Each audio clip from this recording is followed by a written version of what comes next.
Om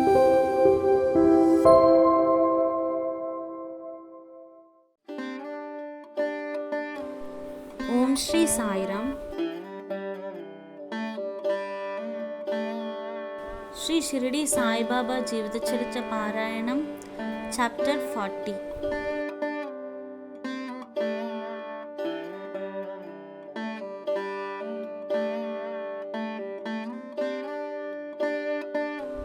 Stories of Baba. Attending Mrs. Dev's Udyapan ceremony as a sannyasi with 2 others, visiting Hemadpan's house in the form of his picture.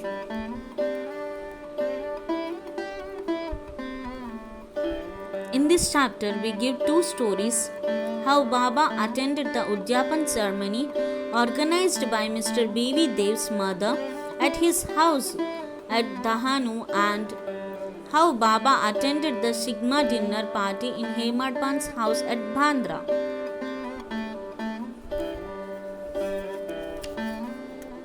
Preliminary. Blessed is Sri Sai Samartha, who gives instructions in both temporal and spiritual matters to his devotees and makes them happy by enabling them to achieve the goal of their life. Sai, when places his hand on their heads, transfers his power to them and thus destroying the sense of differentiation, makes them attain the unattainable thing. He who embraces the bhaktas who prostrates themselves before him with no sense of duality or differentiation, he becomes one with the bhaktas, as the sea with the rivers. Now to revert to the stories of this chapter. Mrs. Dev's Udyapan ceremony. Mr. B.V. Dev was a Mamlatdar at Dahanu, Thana district. His mother had observed 25 or 30 religious vows and a Udyapan concluding ceremony. In connection therewith was to be performed. This ceremony included the feeding of 100 or 200 Brahmins. Mr. Dev fixed a date for the ceremony and wrote a letter to Bapu Sahib Jog asking him to request Sai Baba on his behalf to attend the dinner of the ceremony, as without his presence the ceremony would not be duly completed. Bapu Sahib Jog read out the letter to Baba. Baba noted carefully the pure-hearted invitation and said, "I always think of him who remembers me. I require no conveyance, carriage, tonga, train or aeroplane. I manifest myself to him who lovingly calls me."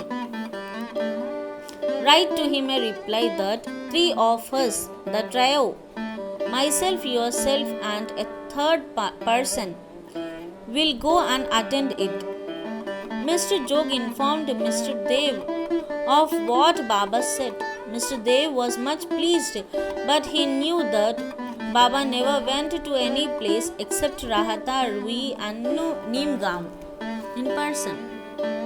He also thought that nothing was impossible for Baba, as he was all pervading, and that he might suddenly come in any form and fulfill his words.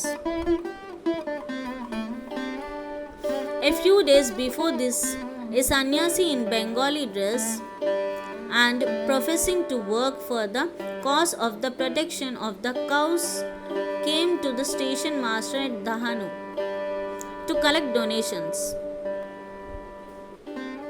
The station master told him to go into the town and see the Mamlatdar, Mr. Dev, and with his help collect funds. Just then, the Mamlatdar happened to come there. The station master then introduced the sannyasi to him.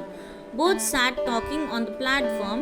Mr. Dev told him that a subscription list for some other charitable cause had already been prepared by the leading citizen, Rao Sahib Narottam Shetty, and so it was not proper to start another subscription list, and that it would be better if he would visit the place after 2 or 4 months.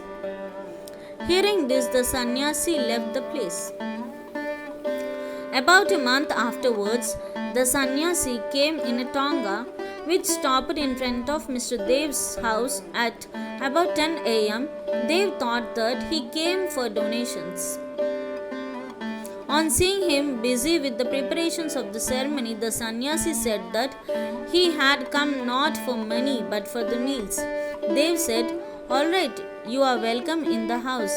The sannyasi said, "Two lads are with me." Dev said, "Well, come with them." As there was about 2 hours for the meals to be served, Dev inquired where he should send for them. He said that it was not necessary, as he would come himself at the appointed time. Dev asked him to come at noon.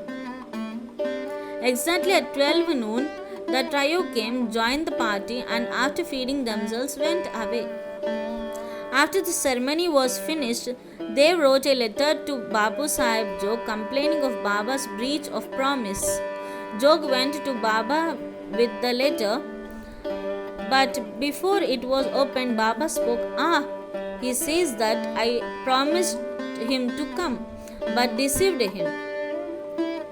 Tell him that I did attend his dinner with 2 others, but he failed to recognize me. Then why did he call me at all? He thought that the sannyasi came to ask for subscription money. Did I not remove his doubt in that respect?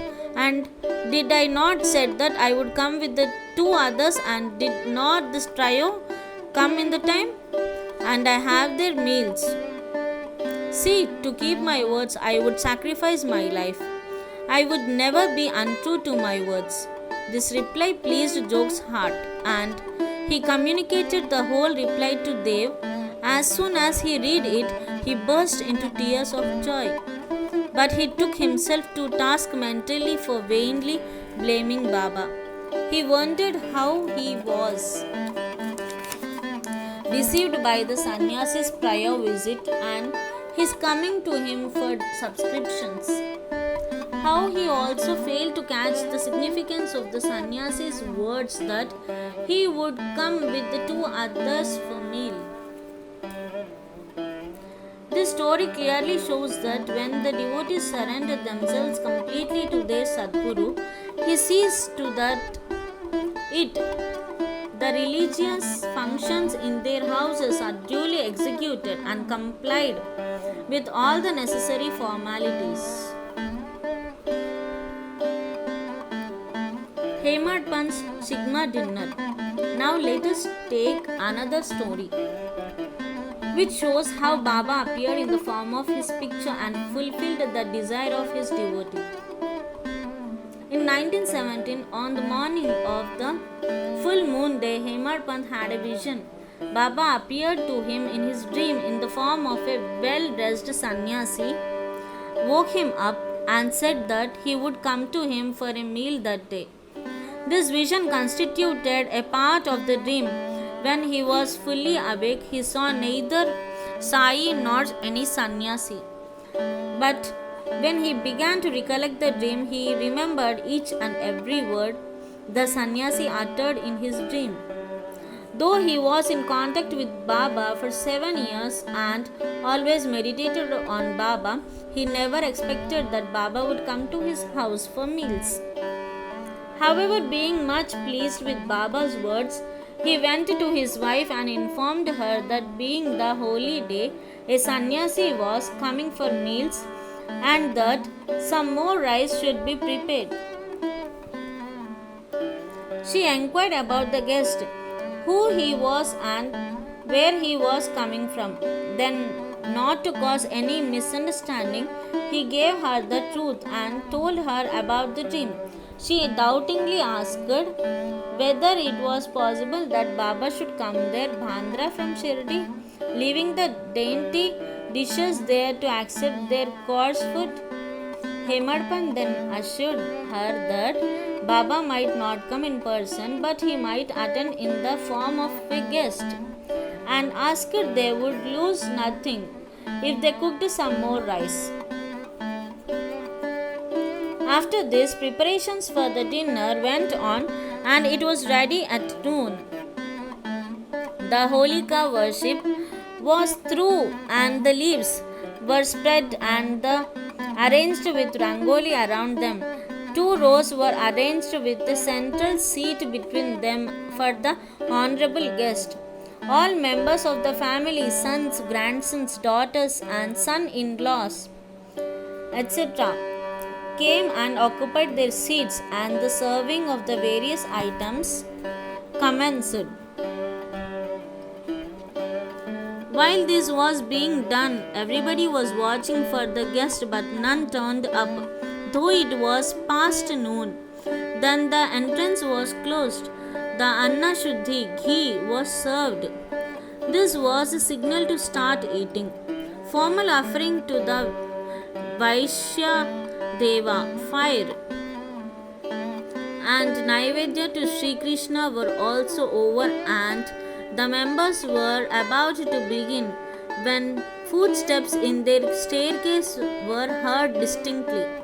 Hemadpant went immediately and opened the door and saw 2 men there, Ali Muhammad and Maulana Ismu Mujawar. These 2 persons, seeing that meals were laid out and all the members were about to begin eating, apologized to Hemadpant and requested him to excuse their interference. They said, "You left your seat and came running to us. Others are waiting for you, so please take this thing, and I shall relate all about it later at your convenience." Saying so, he took out from under his arm a packet wrapped in an old newspaper and placed it on the table. Hemadpant uncovered the packet and saw, to his great wonder and pleasant surprise, a big and nice picture of Sai Baba. On seeing it, he was much moved. Tears ran down from his eyes and hair stood on end all over his body, and he bent and placed his head on the feet of Baba in the picture. He thought that Baba had blessed him by this miracle or Leela. Out of curiosity, he asked Ali Muhammad how he got this picture. He said that he bought it from a shop and that he would give all the details about it afterwards, and wished that as all the members were waiting for him, he should go and join them. Hemadpant thanked him, bade them goodbye, and returned to the dining hall. The picture was placed on the central seat reserved for the guest, and after making the due offering of the Naivedya, the whole party commenced eating and finished it in proper time. On seeing the beautiful form of Sai in the picture, everybody was extremely pleased and wondered how all this happened. This is how Sai Baba fulfilled his words uttered by him in the dream of Hemadpant. The story of the picture with all its details, how Muhammad Ali got it, why he bought it and gave it to Hemadpant, is reserved for the next chapter. Botu Sri Sai, peace be to all. Om Shri Sai Ram.